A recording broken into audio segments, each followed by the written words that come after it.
किसान भाइयों नमस्कार। आज हम बात करेंगे करेले की उन्नत खेती के बारे में।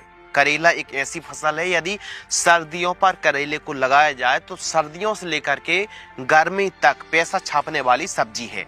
लेकिन सही तरीके से यदि करेले को लगाया जाए, सही वैरायटी, सही खाद और सही दवाइयों का प्रयोग किया जाए तो करेले से भी कम लागत पर अच्छी पैदावार निकाली जा सकती है और वायरस जनित बीमारी, लीफ माइनर, सफेद मच्छर और अलग अलग प्रकार की फंगस डिजीज बीमारियों को कंट्रोल किया जा सकता है और बहुत ही बढ़िया वाली पैदावार निकाली जा सकती है। आप एक एकड़ से 130 कुंटल से लेकर के 160 कुंटल तक पैदावार एक एकड़ से बड़े आराम से निकाल सकते हैं। और थोड़ा खाद दवाइयों में कटौती करते हैं, कहीं ना कहीं टाइम टू टाइम खाद दवाइयों का प्रयोग नहीं करते हैं तो पैदावार 70-80 कुंटल भी निकल सकती है। तो कहीं ना कहीं मैनेजमेंट बहुत जरूरी है, क्योंकि खेती पर सब्जी नहीं बल्कि सही समय पैसा देता है। सही समय पर यदि आप बढ़िया तरीके से सब्जियों को लगाते हैं तो पैसा अच्छा मिलेगा। आपको पता है कि समय पर लगाने पर पैसा कभी नहीं मिलता। जैसे कि मान लीजिए सभी किसान जब समय पर करेले को लगाएंगे और तब आप करेले को लगाएंगे तो आपको पता है कि रेट कैसे मिलेंगे। तो इसीलिए करेले की खेती आप ऐसी टाइमिंग का चुनाव करें जब रेट अच्छा मिले। अंगेती करेले की खेती करने पर भी रेट अच्छा मिलता है। और जब सब्जियों में करेले की बात चल रही हो तो करेला एक ऐसी सब्जी है, साल भर डिमांड अच्छी, रेट अच्छे और किसान अच्छा प्रॉफिट ही कमाते हैं। ऐसा नहीं कि आपने एक साल करेले को लगाया, रेट कम मिल गया या घाटा हो गया तो करेले को लगाना बंद कर दिया, ऐसा नहीं है। यदि सही तरीके से लगातार करेले को लगाया जाए तो प्रॉफिट अच्छा मिलेगा। वैसे क्रॉप रोटेशन भी अपनाना जरूरी है। सबसे फर्स्ट प्रायोरिटी में हम रख रहे हैं उन्नतशील किस्में, जिसे आप साल भर लगा सकते हैं और जनवरी फरवरी महीने पर इन वैरायटियों से तो शानदार पैदावार निकाली जा सकती है। क्यों?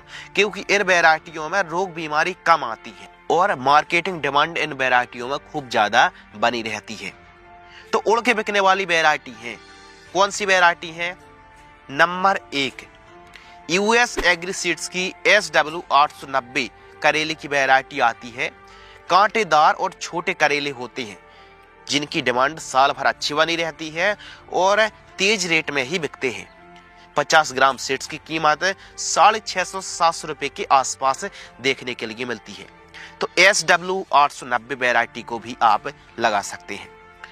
दूसरी वैरायटी है VNR की NT77 वैरायटी। ये भी काफी बढ़िया वैरायटी लगी। अगली वैरायटी है नॉनहेम्स की जो रोबस्टा के नाम से आती है, ये बढ़िया लगी।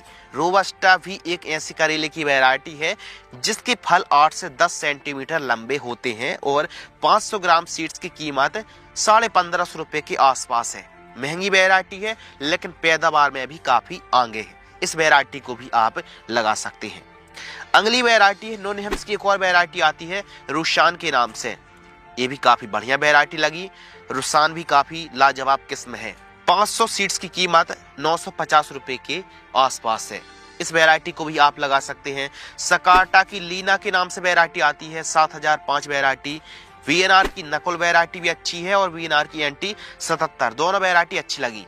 और लास्ट में ईस्ट वेस्ट की प्रगति जो कि पुरानी वैरायटी है, अच्छी पैदावार देती है और उपज के मामले में तो काफी आगे है। इन वैरायटियों को आप लगा सकते हैं। बढ़िया वैरायटी है, सब एक से बढ़कर एक वैरायटी है। बस आपको ये डिसाइड करना है कि आपकी नजदीकी मंडी पर, आपकी मार्केट पर कांटेदार छोटे करेले की डिमांड है या फिर लंबे साइज के, तो उस हिसाब से वैरायटी का चुनाव करें।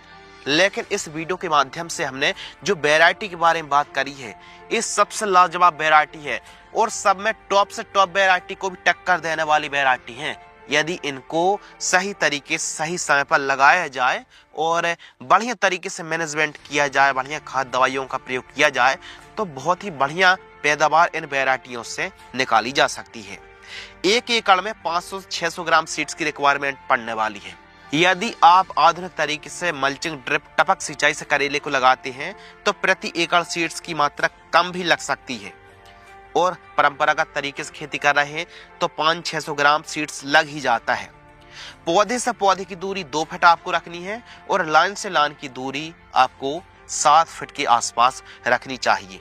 परंपरागत तरीके से खेती कर रहे हैं और आप मल्चिंग में लगा रहे हैं तो पौधे से पौधे की दूरी 2 फीट और लाइन से लाइन की दूरी 5 से 6 फीट के आसपास रख सकते हैं। बढ़िया तरीके से खेत की तैयारी करें और खेत की जब तैयारी हो जाए साफ सफाई अच्छी रखें और जो आपको खादें इस्तेमाल करनी है, जो आपको बेसल डोज यूज करना है, डीएपी आपको इस्तेमाल करना है 45 किलोग्राम के आसपास, सिंगल सुपर फॉस्फेट 50 केजी के आसपास, एमओपी पोटास जरूर इस्तेमाल करें 15 किलोग्राम से लेकर के 18 किलोग्राम, ज्यादा से ज्यादा 20 केजी तक है। यदि गोबर की खाद उपलब्ध है तो 1 से 2 ट्राली भी इस्तेमाल जरूर करें। इनको अच्छी तरीके से मिक्स कर लें और आपके क्षेत्र पर दीमक की समस्या है, वाइट ग्रब की समस्या है तो किसी भी अच्छी कंपनी की आप दानेदार इंसेक्टिसाइड कीटनाशक का भी इस्तेमाल करें। क्लोरसाइपर का इस्तेमाल कर सकते हैं, बेकोटा है, रीजेंट है, फर्टिगरा है, इनका इस्तेमाल आप जरूर कर सकते हैं। करेले की फसल पर जो सिंचाई है आपको हल्की हल्की सिंचाई रखें, प्लस निराई गुड़ाई जरूर करें। यानी 15 से 20 दिनों के अंतराल पर, 25 दिनों के अंतराल पर आपको निराई गुड़ाई जरूर करना चाहिए। तो निराई गुड़ाई करने से बेनिफिट अच्छा होता है, फसल की ग्रोथ अच्छी देखने के लिए मिलती है। यदि हम प्रथम तुलाई की बात करें तो 50 से 60 दिन की फसल होती है तो हार्वेस्टिंग के लिए करेले की फसल तैयार हो जाती है। 4 से 5 महीने प्लांटेशन से, बुआई से 4 से 5 महीने तक यह फसल चलती है। और जो लागत है, यदि आप परंपरागत तरीके से खेती करते हैं तो 25 से 30 हजार रुपये लागत लग जाती है और 1 एकड़ से जो मुनाफा है आप 2-2.5 लाख रुपए तक 1 एकड़ से कमाई कर सकते हैं यदि बढ़िया तरीके से मैनेजमेंट करते हैं। बाकी सब रेट का खेल है। करेले की फसल पर स्प्रे शेड्यूल के ऊपर बात करते हैं। करेले की फसल पर सफेद मच्छर एक बड़ी परेशानी है। फल मक्खी, सुंडी, फल छेदक है, डाउनी मिल्ड्यूड है, powdery mildewed, leaf spot blight है, वायरस, थ्रिप्स, माइट्स और इल्लियों का प्रकोप होता है। तो इनकी रोकथाम के लिए जो पहला स्प्रे है, जब 20 से 25 दिन के आसपास की फसल हो तो पहला स्प्रे पर आपको लेना है M45 फंगिसाइड या फिर वावेस्टिन, दोनों में से कोई एक, और इसके साथ आपको लेना है एमामेक्टिन वेंजॉइट आपको लेना है 10 ग्राम और बायोबीटा आपको लेना है 40 ml। 15 लीटर पानी घोल करके स्प्रे करें।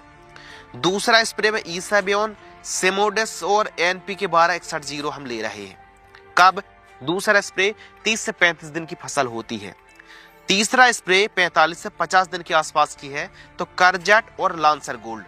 करजट में जो डूपॉन्ट की या फिर कोर्टेबा की करजट आती है, लगने वाले विभिन्न प्रकार के फंगस से करजट फंगिसाइड बचाती है। इसका डोज आपको रखना है 50 से 60 ग्राम। इसके साथ आपको लांसर गोल्ड जिसमें एसिफेट और इमिडाक्लोरपिड का कॉम्बिनेशन है 40 ग्राम डोज रखना है। इन दोनों को 15 लीटर पानी घोल करके स्प्रे करें। चौथा स्प्रे 55 से 60 दिन की फसल इंडोफिल की Z78, फेंटेक प्लस और क्रेसिरासान की 1 जिसमें एसिटाइप्रेड है। इन तीनों को 15 लीटर पानी घोल करके स्प्रे करें। इसके अलावा जो 5वां स्प्रे है हम ले रहे एमामेक्टिन वेंजॉइट 10 ग्राम। इसके अलावा टाटा की ताकत जिसमें कैप्टन और हेक्साकोनोजोल का कॉम्बिनेशन बड़ा लाजवाब काम करती है और स्ट्रेप्टोसाइक्लिन सल्फेट 2 ग्राम। 15 लीटर पानी घोल करके स्प्रे करें। 6वां स्प्रे कब स्प्रे करना है? 50 से 90 दिन की फसल हो तो सोलेमन और आपको फोलियो गोल्ड, जो कि दोनों का कॉम्बिनेशन अच्छा काम करता है। और 7वां स्प्रे कब? 100 से 110 दिन की फसल हो तो आपको 1 कीटनाशक अलीका, 1 PGR प्लानोफेक्स, 1 फंगिसाइड एजॉक्सीस्ट्रोबेन और डिफेनकोनोजोल अच्छा काम करती है। इसका डोज 20 ml लेना है। प्लानोफेक्स बढ़वार जब अधिक हो रही हो तो हाइट को लॉक करने के लिए प्लानोफेक्स अच्छा काम करती है, केवल 5 ml। 15 लीटर पानी घोल करके स्प्रे करना चाहिए। तो इस प्रकार स्प्रे शेड्यूल चलाएं और बोरॉन का भी स्प्रे करें। जब फ्रूटिंग स्टेज पर हमारी फसल हो तो अच्छी चमक क्वालिटी के लिए NPK 0050 1 kg, बोरॉन 150 ग्राम स्प्रे कर दीजिए। लाजवाब रिजल्ट देखने के लिए मिलेगा। तो इस प्रकार यदि आप करेले की खेती करते हैं, खाद दवाइयों का टाइम टू टाइम फसल का ऑब्जर्वेशन करें, ज़्यादा नाइट्रोजन का भी इस्तेमाल ना करें।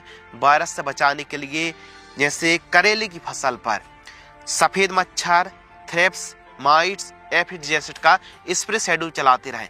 रस चूसक कीटों के स्प्रे शेड्यूल चलाएंगे तो जो भी बीमारी आती है, जो भी वायरस आता है, यह पहले ही दब जाएगा, कंट्रोल हो जाएगा। तो इस प्रकार हमारे किसान सर्दियों के दिनों पर करेले की खेती करके अच्छी उपज निकाल सकते हैं, अच्छा बेनिफिट निकाल सकते हैं। यदि आपको यह वीडियो पसंद आती है तो वीडियो को लाइक और चैनल को सब्सक्राइब जरूर करें। धन्यवाद।